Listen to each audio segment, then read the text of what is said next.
आज हम आपको एक ऐसी दिल को छू लेने वाली कहानी सुनाएंगे जिसे जानकर आप भी सोच में पड़ जाएंगे। यह कहानी एक गरीब परिवार की बिगड़ी हुई बेटी की है जो हमेशा गाने सुनने में ही मस्त रहती थी। लेकिन अल्लाह पाक ने उसे सबक कैसे सिखाया, ये जानने के बाद आप भी सोचने पर मजबूर हो जाएंगे। इसी तरह की इस्लामिक घटनाओं और वाक्य से रूबरू होते रहने के लिए आज ही सब्सक्राइब करें हमारे चैनल इस्लाम हिस्ट्री को और साथ ही बेल आइकॉन को प्रेस करें।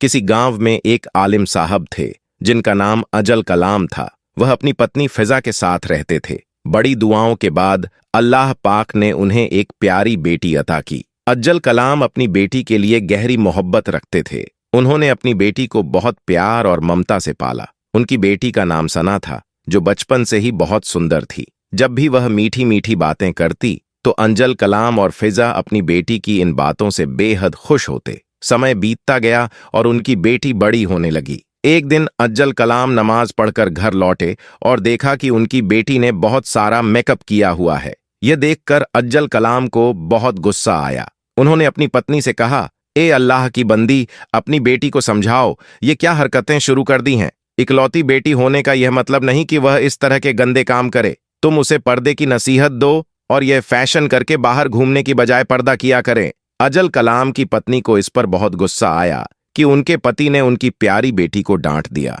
उन्होंने पति से कुछ नहीं कहा, लेकिन गुस्से में अपनी बेटी का हाथ पकड़कर और नाक फुलाए हुए उसे अंदर ले गईं। अज्जल कलाम ने अपनी पत्नी से कहा, देख लेना, एक दिन तुम जरूर पछताओगी। अगले दिन काम के सिलसिले में जब अज्जल कलाम घर से निकले तो उन्होंने अपनी बेटी का माथा चूमा और कहा, बेटी हमेशा खुश रहो, बस कुछ समय की बात है, फिर मैं घर वापस आऊंगा। तुम और तुम्हारी माँ अपना ख्याल रखना। वक्त इसी तरह बीतता गया। एक दिन सन्ना की माँ घर का कुछ काम कर रही थी। तभी अचानक सन्ना अपनी माँ के पास आई और बोली, माँ मुझे भी एक मोबाइल चाहिए। मेरी कॉलेज की दोस्तें अपने साथ मोबाइल लाती हैं, इंस्टाग्राम पर रील्स बनाती हैं और गाने सुनती हैं। मुझे भी ऐसा ही करना है। जब सना ने ये सब कहा तो उसकी माँ के होश उड़ गए। उसने हैरानी से पूछा, बेटी तुम क्या कह रही हो? तुम्हारे पिता को तुम्हारा मेकअप करना पसंद नहीं है और इसी वजह से उन्होंने मुझसे नाराजगी जताई थी। लेकिन सना को अपनी माँ की बात सुनकर और भी गुस्सा आ गया। उसने जोर देकर कहा, माँ मुझे मोबाइल चाहिए।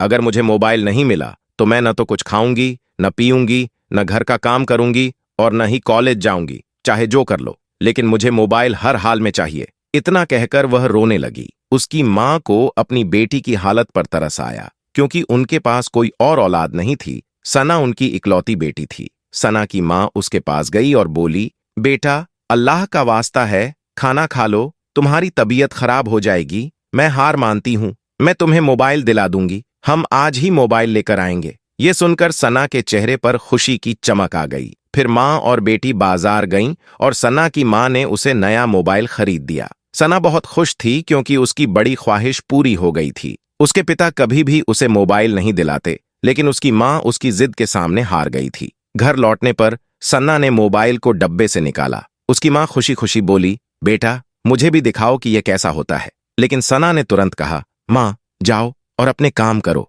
तुम्हें नहीं पता मोबाइल क्या होता है और कैसे चलता है। तुम तो पढ़ी लिखी ही नहीं हो, सिर्फ जाहिल हो। माँ को गुस्सा आया, लेकिन उसने अपनी बेटी की खातिर सब नजरअंदाज कर दिया। समय बीतता गया और सना का व्यवहार बिगड़ता गया। वह हमेशा मोबाइल में ही व्यस्त रहती, माँ की बात नहीं मानती, घर के काम नहीं करती और नमाज भी बहुत ही कम पढ़ती। जब वह नमाज पढ़ती तो सिर्फ दिखावे के लिए। सन्ना को इस बात की कोई परवाह नहीं थी, बस वह मोबाइल में गाने सुनती रहती थी। जब उसकी माँ नमाज पढ़ती तो वह सना से कहती, बेटी कृपया आवाज कम कर दो, मुझे नमाज के दौरान ध्यान भटकता है। लेकिन सना जवाब देती, माँ तुम कब नमाज पढ़ रही हो? तुम्हारे कान तो मेरे मोबाइल की तरफ ही लगे रहते हैं। माँ ने सब्र किया, लेकिन अब उसे अपनी बेटी की फिक्र सताने लगी। एक दिन सना की माँ ने फिर से बेटी को समझाने की कोशिश की। वह बोली, बेटी अल्लाह का डर रखो, इतना मोबाइल मत चलाओ, तुम्हारी आंखें खराब हो जाएंगी और तुम बीमार पड़ जाओगी। कोशिश की तो सना ने उसे धक्का दे दिया और कहा, मुझे क्यों बार बार डिस्टर्ब करती हो? जब लाइट बंद होगी तब मोबाइल चार्ज पर लगा दूंगी और घर का काम कर लूंगी। माँ को यह समझ में आया कि उसने कितनी बड़ी गलती की थी। सना अब पूरी तरह से मोबाइल में खोई हुई थी। पहले वह गाने सुनती थी, लेकिन अब उसने हद पार कर दी। उसके कॉलेज में एक लड़का था जिसके साथ उसकी दोस्ती हो गई थी। सना दिन रात उस लड़के के साथ कॉल पर रहती थी और उसने अपना दिल उसे दे दिया था। वह लड़का उसे गलत हरकतों के लिए मजबूर कर रहा था और सना उसकी हर बात मान रही थी। सना को अपनी मां के साथ अब बिल्कुल भी अच्छा नहीं लग रहा था। उसे अपनी मां की मौजूदगी को सहन करना मुश्किल हो रहा था और वह अक्सर यह दुआ करती कि कोई ऐसा दिन आए जब उसकी मां घर से चली जाए ताकि वह उस लड़के से खुलकर बातें कर सके। एक दिन जब उसने उस लड़के को अपनी तस्वीर भेजी, उसकी मां ने उसे देख लिया। उसकी मां ने उसे डांटते हुए कहा, क्या मैंने तुम्हें मोबाइल इसलिए दिया था कि तुम इस तरह का व्यवहार करो? सना को अपनी मां की इस बात से बहुत गुस्सा आया। उसने अपनी मां को एक झटके से जमीन पर गिरा दिया और गुस्से में कहने लगी, तुम्हारी हिम्मत कैसे हुई मुझे डांटने की? यह मेरी अपनी जिंदगी है, मैं उसे अपनी मर्जी से जीऊंगी और एक तू है कि मुझे जीने का कोई हक नहीं देती। ना कहीं तू मरती है, ना मेरी जान छोड़ती है। सना अब तो नाफरमानी की सब हदें ही पार कर चुकी थी। वह अपनी मां को बुरी तरह मार रही थी। अचानक दरवाजा खुला और सना का बाप बिन बताए ही सऊदी अरब से वापस आ चुका था। उसने आते ही घर में यह माहौल देखा। उसने भागकर अपनी बीवी को जमीन से उठाया और बेटी को एक जोरदार थप्पड़ मारा और बोला कि बेटी शर्म है या क्या बेचकर खा गई हो? अपनी ही मां को थप्पड़ मार रही हो। सन्ना की मां ने रोते रोते अपने शौहर को सब कुछ सच सच बता दिया। मैंने ही उसे मोबाइल दिलाया जिसकी वजह से यह लड़की पूरी तरह बर्बाद हो चुकी है। अजल कलाम ने कहा, अब क्यों पछता रही हो? इसी बीच मियां बीवी की बातों के बीच बेटी पांव पटकती हुई अपने कमरे में चली गई और तुरंत उस लड़के को कॉल कर दी। लड़के ने सना को तसल्ली दी और उसके मां बाप के खिलाफ भड़काया। उसने कहा, ये तुम्हारे कैसे मां बाप हैं? वे तुम्हारे साथ जुल्म कर रहे हैं। तुम्हें भी जीने का हक है। अगर तुम मुझसे बात करती हो तो इसमें क्या गुनाह है? सना कॉल पर रोते हुए अपनी तकलीफ बयां कर रही थी। उस लड़के ने उसे सांत्वना देते हुए कहा, तुम्हारे पिता ने जो भी कमाया है सब कुछ समेट लो और मेरे पास आ जाओ, हम भागकर शादी कर लेंगे। सना ने अपने घर में मां के जेवर और पिता के पैसे इकट्ठा किए और रात के अंधेरे में चुपके से निकल गई। लड़का सना का इंतजार कर रहा था। जब उसने सना को आते देखा तो उसने जल्दी से सना का सामान संभाला और कहा, तुम यहीं रुको, मैं गाड़ी का इंतजाम करके आता हूं। सना पूरी रात उस लड़के का इंतजार करती रही लेकिन वह नहीं आया। जब सना परेशान होकर चारों ओर देखने लगी तो उसे वहां एक बुजुर्ग व्यक्ति दिखाई दिए। उस बुजुर्ग ने सना को देखा और पूछा, बेटी क्या बात है? तुम अकेली क्यों बैठी हो और क्यों रो रही हो? सना ने अपनी आंखों से आंसू पोंछते हुए उस बुजुर्ग को अपनी पूरी कहानी सुनाई। बुजुर्ग ने सना को समझाया, बेटी अभी भी कुछ नहीं बिगड़ा है, फजर से पहले का समय है। तुम ऐसा करो, चुपके से घर लौट जाओ, तुम्हारे माँ बाप को कुछ पता नहीं चलेगा और उनकी इज्जत भी बच जाएगी। सना ने बुजुर्ग की सलाह मानते हुए चुपचाप घर लौटने का फैसला किया। उसने सावधानी से वापस अपने घर में दाखिल होकर किसी को कुछ बताए बिना घर में आकर सो गई। सना ने देखा कि उसके माँ बाप अभी भी सो रहे थे तो उसने चुपचाप लौटकर बिस्तर में लेट गई। सुबह हुई तो उसकी माँ ने देखा कि घर में न तो कोई पैसा बचा था और न ही कोई जेवर। यह देखकर वह जोर जोर से रोने और चीखने लगी। लेकिन सना के दिल में अपनी गलती स्वीकार करने या सच बताने का कोई एहसास नहीं था।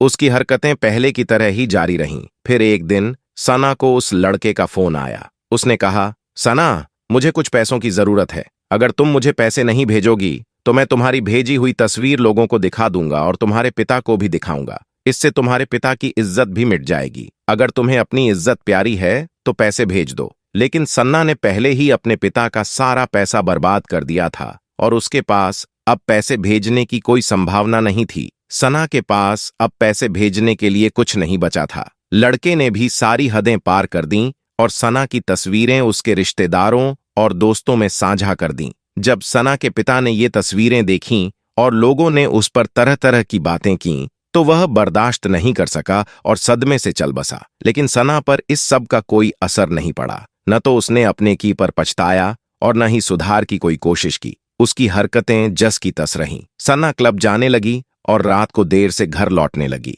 उसकी माँ, जो बेचारी अपनी बेटी को समझाने की कोशिश करती रही, अब उसे बड़ा मानकर उसकी गलतियों को नजरअंदाज करने लगी। लेकिन सना पूरी तरह बिगड़ चुकी थी और उसके व्यवहार में कोई सुधार नहीं आया। सना के पिता के निधन के बाद उसके सिर से उस अनुशासन और निगरानी का साया हट गया जिससे वह हमेशा नियंत्रित रहती थी। अब उसे और भी अधिक आजादी मिल गई थी। सना को यह बिल्कुल भी परवाह नहीं थी कि उसकी मां किस कठिनाई से गुजर रही है, कैसे घर का खाना पीना और किराया संभाल रही है। उसकी चिंता का केंद्र केवल खुद थी और वह अपनी मां की ओर बिल्कुल भी ध्यान नहीं देती थी। सना ने अपनी शिक्षा केवल कॉलेज तक ही सीमित रखी और आगे की पढ़ाई जारी नहीं रख सकी। उसने अपनी मां को पूरी तरह नजरअंदाज कर दिया और खुद को केवल अपने व्यक्तिगत मजे और आजादी में ही व्यस्त रखा। सना ने थोड़े से रहम के बाद अपनी मां का हाथ बटाने के लिए एक जगह नौकरी करना शुरू कर दी। उसकी मां इस बात से खुश थी कि उसकी बेटी घर के खर्चे के लिए पैसे कमा रही है,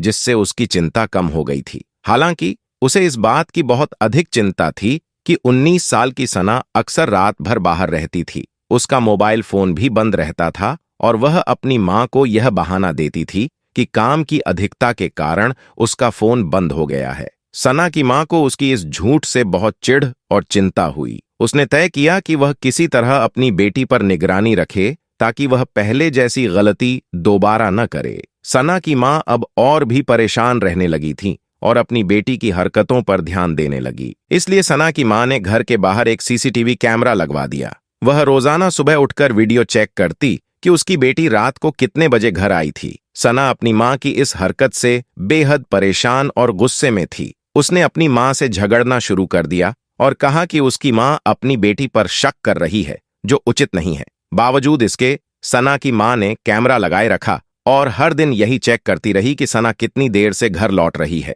एक दिन सना अचानक गायब हो गई। उसकी मां को इस बात का डर था और वही हुआ। सना की मां कई दिनों तक उसका इंतजार करती रही, लेकिन न तो सना घर वापस आई और न ही उसका कोई पता चला। सना की मां की हालत गंभीर हो गई, लेकिन बदनामी के डर से उसने किसी को नहीं बताया कि उसकी बेटी घर से भाग गई है। उस दिन सना की मां अपने घर के दरवाजे पर खड़ी होकर अपनी बेटी का इंतजार कर रही थी। अचानक वह बेहोश होकर गिर पड़ी। मोहल्ले वालों ने सन्ना की मां को उठाकर अस्पताल में भर्ती करवा दिया। लोगों ने यह भी नोटिस किया कि सन्ना की मां के अस्पताल पहुंचने के बाद भी सन्ना कहीं नहीं दिखी और न ही वह घर पर मौजूद थी। इस गंभीर स्थिति को देखते हुए मोहल्ले वालों ने तुरंत पुलिस को सूचित कर दिया। पुलिस जब सना के घर पहुंची तो सारा मामला उनके सामने रखा गया। सना कई दिनों से गायब थी और उसकी मां अस्पताल में कोमा की हालत में थी। पुलिस ने घर की तलाशी ली और दरवाजे पर लगे सीसीटीवी कैमरे की रिकॉर्डिंग भी देखी। कैमरे की सारी वीडियो रिकॉर्डिंग को मोबाइल में ट्रांसफर कर लिया गया।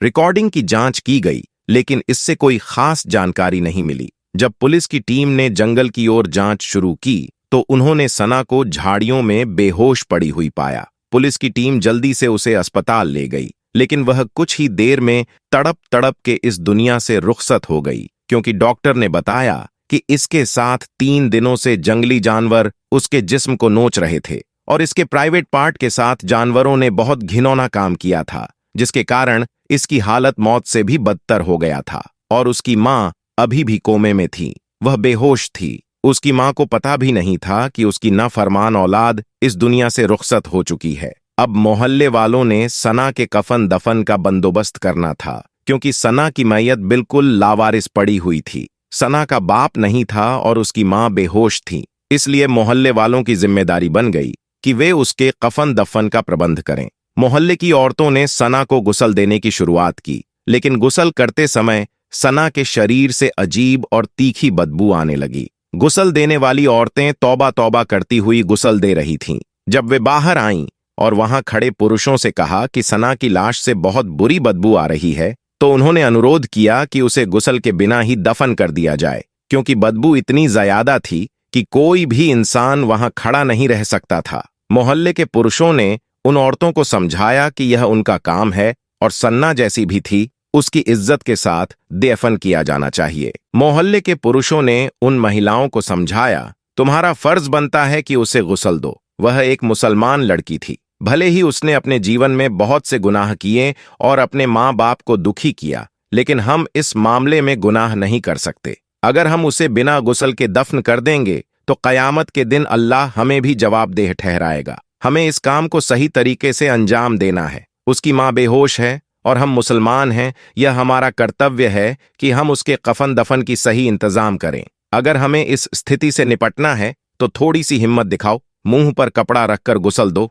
मोहल्ले के पुरुषों के अल्लाह के खौफ और फर्ज का एहसास दिलाने के बाद महिलाओं ने अपनी हिम्मत जुटाई और मुंह पर कपड़ा रखकर सना को गुस्ल दिया। औरतों का काम तो यहीं पर खत्म हो गया था। अब मर्दों की बारी थी। जैसे ही उन्होंने सना की लाश को उठाया, चारपाई इतनी भारी लगने लगी कि वे उसे उठाने में नाकाम हो गए। सभी लोग परेशान हो गए और अचानक से बारिश शुरू हो गई। यह दोपहर का वक्त था और सभी लोग बारिश के थमने का इंतजार कर रहे थे ताकि सना को सही तरीके से दफनाया जा सके। दोपहर से रात हो गई और बारिश अब तूफानी रूप ले चुकी थी। मौसम ऐसा था कि कोई भी व्यक्ति इस भयंकर बारिश में बाहर निकलकर सन्ना की तदफीन नहीं कर सकता था। सभी लोग बहुत परेशान थे। लगातार 2 दिनों तक भारी बारिश होती रही, जिससे बाहर निकलना पूरी तरह से असंभव हो गया। इस स्थिति को देखते हुए मजबूरन सभी ने सोच लिया कि इमाम साहब से सलाह ली जाए। मोहल्ले के इमाम साहब से संपर्क किया गया और उनसे पूछा गया कि अब क्या किया जाए। 2 दिन से सना की लाश पड़ी हुई थी और इतनी बुरी बदबू आ रही थी कि लोग उसके करीब भी नहीं जा सकते थे। इमाम साहब ने कहा, मौसम खराब है और रात का समय है, लेकिन इस बेचारी को आज रात ही दफनाना होगा। मोहल्ले वालों ने छाते और लाइट का इंतजाम करके सना की लाश को उठाया। बहुत कठिनाई से लाश को ले जाया गया। कब्रिस्तान पहुंचते ही बारिश तेज हो गई और सना की कब्र पूरी तरह से पानी से भर गई थी। इससे परेशान होकर लोगों ने दूसरी जगह कब्र खोदनी शुरू की, लेकिन वह भी पानी से भर गई। आधी रात तक वे यही कोशिश करते रहे कि किसी भी हाल में सना की लाश को दफनाया जाए, वरना उससे बीमारियों का खतरा हो सकता था। इतने में वहां एक शख्स आया और उसने कहा, मैं एक सुझाव देना चाहता हूं। एक शख्स ने कहा, बुरा मत मानिए, लेकिन मैंने एक ख्वाब देखा है कि जब हम सन्ना को उसके मोबाइल और सॉन्ग सिस्टम के साथ दफनाते हैं, तभी उसे कब्र में जगह मिल रही है। जब इस शख्स ने अपना ख्वाब सबको बताया तो लोग परेशान हो गए कि आखिर सना को इन चीजों के साथ कैसे दफनाया जाए। फिर शख्स ने कहा कि उसके ख्वाब सच्चे होते हैं और वह अल्लाह का नेक बंदा है। लोग सोचने लगे कि इस नेक बंदे की बात मानकर देखते हैं, हो सकता है कि इससे सना की कब्र में जगह मिल जाए। उन्होंने सना के घर से उसका मोबाइल और सॉन्ग सिस्टम लाकर उसकी लाश के पास रख दिया। इसके बाद एक नई कब्र खोदी गई और कोशिश की गई कि सना को दफनाया जा सके। बारिश थम चुकी थी और बड़ी मुश्किल से सना को जगह मिली। सना को कब्र के अंदर रखा गया और कब्र में ही उसका मोबाइल और ना के सॉन्ग सिस्टम को भी उसके साथ रखा गया, जिससे सभी को अजीब लग रहा था। लेकिन इस समय को देखते हुए सबको लग रहा था कि यह उसकी तौबा और इबरत का मौका है। जिन चीजों से उसने जीवन में मोहब्बत की और जिनकी वजह से उसने अपने माँ बाप को तकलीफ दी, उसे उन्हीं चीजों के साथ दफनाया जाए ताकि उसे एहसास हो कि उसने इस दुनिया में क्या खोया और क्या पाया। फिर अचानक एक व्यक्ति ने चिल्लाकर कहा कि सना की जुबान बाहर आ गई है और उसके कानों से कीड़े निकल रहे हैं। यह दृश्य अत्यंत खौफनाक था। वहां मौजूद सभी लोग चीखने और चिल्लाने लगे। उन्होंने कहा कि इस पर तो मिट्टी डालने से पहले ही अजाब नाजिल हो चुका है, इसीलिए तुरंत मिट्टी डाल दो और यहां से भाग जाओ। जैसे ही लोगों ने देखा कि सन्ना की कब्र पर माटी डालने से पहले ही उसके ऊपर आजाब आ चुका है, उन्हें डर लगने लगा कि कहीं यह अजाब सभी को न लपेट ले। मोहल्ले वालों ने जल्दी से सन्ना की कब्र पर मिट्टी डाल दी और वहां से भाग निकले। औरतें तौबा करने लगीं। इमाम साहब से इस बारे में बात की गई। उन्होंने सना की मगफिरत के लिए कुरान खानी का आयोजन किया और सबने 3 दिन तक सना की मगफिरत के लिए दुआ की। इस बीच सना की मां को होश आया और उसने सारी हकीकत सबको बता दी। अपनी बेटी की हालत को देखकर वह रोने लगी। लोगों ने उसे सलाह दी कि वह अपनी बेटी को माफ कर दे ताकि अल्लाह भी उसे माफ कर दे। सना की मां बहुत रोई और उसने अल्लाह के सामने सजदा करते हुए अपनी बेटी के लिए मगफिरत की दुआ की। वह कहने लगी, ए अल्लाह, तू मेरी नाफरमान बेटी को माफ कर दे। तू पाक परवरदिगार है। मैं ही अपनी बेटी की तरबियत में कमी कर गई और मेरी कमी की वजह से ही ऐसा हुआ। तू उसकी मगफिरत फरमा, क्योंकि मुझ में ही कमी थी। सना की मां ने कहा, मैंने उसे बहुत लाड प्यार दिया और उसकी यह कठिन जिंदगी मेरे लाड प्यार का नतीजा थी। जब उसकी मां ने सना को माफ कर दिया तो इमाम साहब ने सलाह दी कि सना की कब्र को फिर से खोला जाए और उसका सॉन्ग सिस्टम और मोबाइल बाहर निकाला जाए। उन्होंने कहा, यह सही तरीका नहीं था। इस तरह मैयत को दफनाना उचित नहीं था। तुम लोगों को पहले मुझसे सलाह लेनी चाहिए थी। इमाम साहब के निर्देश पर मोहल्ले वालों ने दोबारा कब्रिस्तान की ओर रुख किया। धूप निकल चुकी थी और कब्रिस्तान की जमीन सूखी थी। उन्होंने कब्र को खोदना शुरू किया और देखा कि कब्र ठीक ठाक थी। मोबाइल और सॉन्ग सिस्टम को बाहर निकाला गया और अल्लाह के सामने तौबा की गई कि इन चीजों को कब्र में नहीं डालना चाहिए था। तभी एक शख्स की नजर सना के चेहरे पर पड़ी। उसने देखा कि सना के चेहरे से आजाब हटा हुआ था, उसकी जुबान भी सही हो गई थी और उसका चेहरा रोशन हो गया था।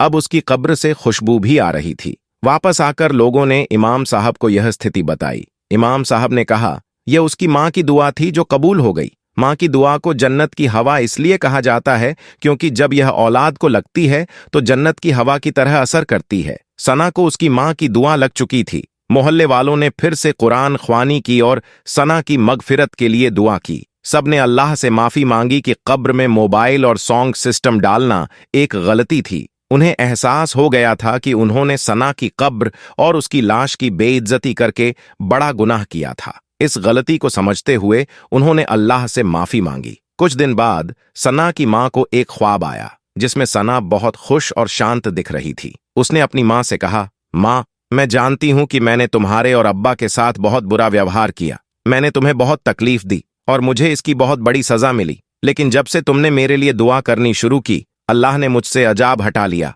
तुम्हारा दर्जा बहुत ऊंचा है। काश मैं तुम्हारी नाफरमानी नहीं करती और तुम्हारी फर्माबरदार होती तो मुझे यह अजाब नहीं मिलता। लेकिन मां, तुम्हारी दुआ ने मुझे इस अजाब से बचाया। ये ख्वाब सुनकर सभी लोग बहुत खुश हुए। इमाम साहब ने कहा, देखो, हम सब कितने गुनहगार हैं। यह हमें समझने का मौका है कि हमारी गलतियों को सुधारने और अल्लाह से दुआ करने का कितना महत्व है। बड़े बड़े गुनाह करने के बावजूद हमें अल्लाह की माफी मिल जाती है और जब हमें अपनी गलती का एहसास हो जाता है तो अल्लाह रब्बुल इज्जत हमें माफ कर देता है। यह अल्लाह की रहम और करम है जो हमें अपने गुनाहों से उबारता है। अगर अल्लाह हमें माफ नहीं करता तो हम हमेशा आग में जलते रहते। इसका मतलब यह नहीं कि हम अल्लाह की रहमानी और रहीमियत को समझकर गुनाह करते रहें, बल्कि इसका मतलब यह है कि हमें अल्लाह की फरमाबरदारी करनी चाहिए और उसके रास्ते पर चलना चाहिए। जब हमारा रब हमसे इतनी मोहब्बत करता है तो हमें भी चाहिए कि हम अपने रब से मोहब्बत करें और उसकी हिदायतों का पालन करें। बिगड़ी औलाद पर आजाब का मतलब है कि जब कोई बच्चा अपने माता पिता के प्रति बुरा बर्ताव करता है या उनकी बातों को नजरअंदाज करता है तो उसे बुरे नतीजों का सामना करना पड़ सकता है। धार्मिक मान्यता के अनुसार माता पिता के प्रति सम्मान और आदर बेहद जरूरी है। अगर बच्चे इस आदर को नहीं मानते और गलत राह पर चलते हैं तो इसके गंभीर परिणाम हो सकते हैं। आजकल शायद माँ बाप औलाद की तरबियत यही समझते हैं कि इनको दुनियावी तालीम मिल जाए, हुनर और माल कमाना आ जाए। ये तालीम भी जरूरी है दुनियावी लिहाज से, पर सिर्फ यही सिखाकर दीनी तालीम से महरूम न रखा जाए। एक बात पर आज सबसे ज्यादा ध्यान देने की जरूरत है कि आजकल वालिदैन को अपने लगते जिगर के लिबास और बदन पर लगे हुए मैल कुचैल और गंदगी से बचने का ज़हन पूरा बना होता है, मगर अपने बच्चे के दिलों दिमाग और आमाल की पाकिजगी का कोई ख्याल नहीं होता। अल्लाह अजवजल्लाह के महबूब और हमारे प्यारे नबी वो का फरमान ए निशान है, अगर कोई शख्स अपनी औलाद को अच्छी तरबियत अदब सिखाए तो वह उसके लिए एक सांड जितना सदका करने से अफजल है। अपनी औलाद को बेहतरीन तरबियत देना हर माँ बाप पर फर्ज है, क्योंकि अगर बच्चे की तरबियत सही तरीके से नहीं होती तो सिर्फ दीनी ही नहीं बल्कि दुनियावी नुकसान भी हमें देखने मिलते हैं। समाज में भी बिगड़ी औलाद को सम्मान की कमी और कई मुश्किलों का सामना करना पड़ता है। इससे यह स्पष्ट होता है कि गलत व्यवहार के नतीजे गंभीर हो सकते हैं और हमें हमेशा सही मार्ग पर चलने की कोशिश करनी चाहिए। माता पिता के प्रति आदर और सम्मान न केवल धार्मिक दृष्टिकोण से महत्वपूर्ण है, बल्कि यह हमें अच्छे रिश्ते और खुशहाल जीवन जीने में भी मदद करता है। इसलिए हमें अपनी जिंदगी में अपने माता पिता की इज्जत करनी चाहिए और उनके साथ अच्छा बर्ताव रखना चाहिए। यह हमें अपने जीवन को